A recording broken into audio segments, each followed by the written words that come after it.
வாலிபங்கள் ஓடும் வயதாக கூடும், ஆனாலும் அன்பு மாறாதது. மாலையிடும் சொந்தம், முடி போட்ட பந்தம், பிரிவென்னும் சொல்லே அறியாதது. அழகான மனைவி, அன்பான துணைவி அமைந்தாலே பேரின்பமே.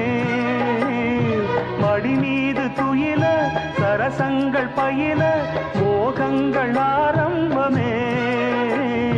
நல்ல மனையாடில் நேசமொரு கோடி, செஞ்சமெனும் வீணை பாடுமே தோடி. சந்தோஷ சாம்ராஜ்யமே, கல்யாண மாலை கொண்டாடும் பெண்ணே, என் பாட்டை கேளு, உண்மைகள் சொன்னேன். துதியோடு லயம் போலவே இணையாகும் துணையாகும் சம்சார சங்கீதமே.